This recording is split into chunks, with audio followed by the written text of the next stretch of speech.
Independentemente de qual fase da fé estejamos agora, o que temos esperado que Deus faça em nossa vida? Como o fato de confiarmos nossa vida a Jesus Cristo muda a maneira como enfrentamos uma dificuldade ou um beco sem saída em nossa jornada de fé? Podemos ler na segunda epístola de Paulo aos Coríntios, capítulo 1, versículos 9 e 10. Mas já em nós mesmos tínhamos a sentença de morte, para que não confiássemos em nós, mas em Deus, que ressuscita os mortos, o qual nos livrou de tão grande morte e livra, em quem esperamos que também nos livrará ainda. Paulo aqui diz que aquelas coisas difíceis aconteceram para que eles não confiassem em si próprios, mas que confiassem plenamente em Deus, que ressuscita até os mortos. Paulo afirma que o Senhor os havia livrado e que ele os livraria novamente. O apóstolo havia colocado a sua esperança de que o Pai continuaria o livrando quantas vezes fossem necessárias, segundo a sua própria vontade. Paulo sabia que Deus age em nossas vidas levando em conta as nossas expectativas. Ele deixa claro que aquilo aconteceu para que o coração deles estivesse completamente dependente e confiantes no Senhor. O raciocínio é que se Jesus ressuscitou mortos, ele poderia também os ressuscitar, ou não deixaria que nada contrário à vontade de Deus prevalecesse.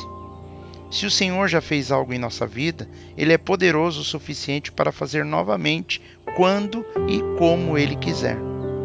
Nele, depositamos nossa esperança de que Ele continuará a cuidar de nós em todo o tempo.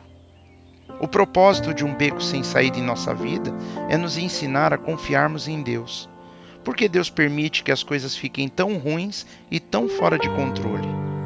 Porque dessa forma, Ele pode nos forçar a aprendermos a confiar nele, em vez de confiarmos em nossa própria ingenuidade ou na nossa própria esperteza.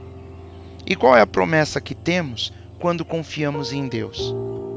Ele nos livrou, Ele nos livra e continuará a nos livrar. É o que a palavra de Deus nos ensina. Deus usa 3 tipos diferentes de libertação. Em primeiro lugar, ele usa o que podemos chamar de libertação circunstancial. Às vezes, Deus milagrosamente altera as circunstâncias e o Mar Vermelho se abre. Isso vai acontecer algumas vezes em nossas vidas, mas não acontecerá o tempo todo. São os milagres. Em segundo lugar, o Senhor usa a libertação pessoal. Ao invés de mudar as circunstâncias, Deus nos transforma por dentro. A mudança ocorre em nós e não naquilo que está ao nosso redor. Nós, então, recebemos um novo objetivo, uma nova visão, uma nova atitude e uma nova perspectiva. E, finalmente, em terceiro lugar, vemos que nosso Pai Celestial nos promete a libertação final, que é o reino eterno.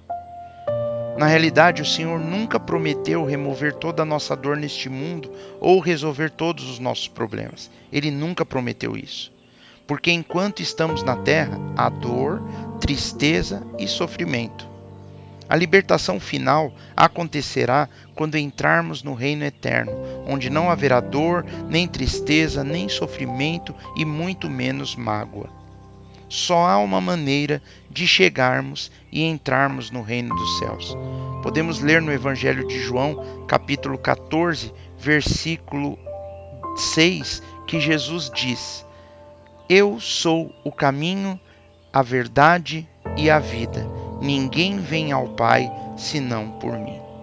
Disse-lhe Jesus: Eu sou o caminho e a verdade e a vida. Ninguém vem ao Pai senão por mim. Quando estamos em um beco sem saída, Jesus pode pegar esse nosso final sem esperança e transformá-lo em uma esperança sem fim. Temos nos sentido em um beco sem saída neste momento?